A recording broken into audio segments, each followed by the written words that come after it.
friends, welcome to Grace Entertainment. இன்னைக்கு நம்ம Grace Entertainmentல சிம்பிளா ஆனியன் பகோடா எப்படி செய்யறதுன்னு பார்க்க போறோம். ரொம்ப டேஸ்டியா இருக்கும். சீக்கிரமா நம்ம செஞ்சிடலாம்.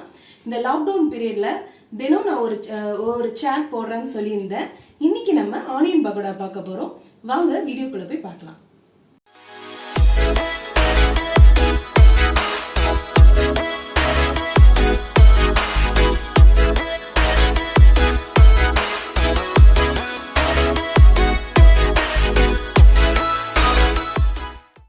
நம்ம இப்போ சிம்பிளாக இது மெத்து பகோடா எப்படி செய்ய போகிறது நம்ம பார்க்க போகிறோம்.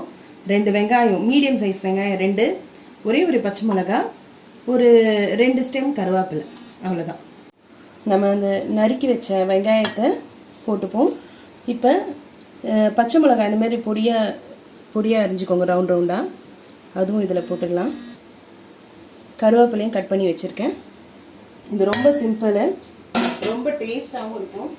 சோம்பு 1 டேபிள் ஸ்பூன், உப்பு தேவையான அளவு, கடலை மாவு ஒரு 4 கரண்டி போட்டுக்கோங்க. 3 4. இது ஆப்பச்சோடா கடையில் இருக்க மாதிரியே இன்னும் சூப்பராக டேஸ்ட்டாக வரும். வேண்டான்னா விட்டுடுங்க. சுகர், சர்க்கரை 1/2 டேபிள் ஸ்பூன். இப்போ நம்ம இதை நல்லா பிசைஞ்சிக்க போகிறோம். ரொம்ப கட்டியாக பிசையாதீங்க, அந்த சாஃப்ட்னஸ் இருக்காது. நல்லா இது எப்படி சொல்கிறது, இந்த சப்பாத்தி மாவோட இன்னும் கொஞ்சம் தண்ணியாகவே இருக்கணும்.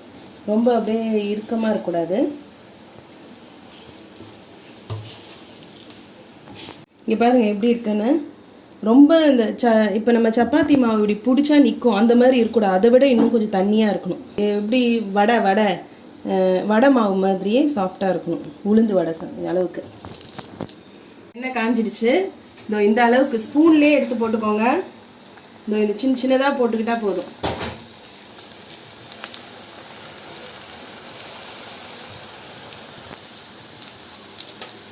இங்கே பாருங்க, நல்லா சூப்பராக வெந்துடுச்சு.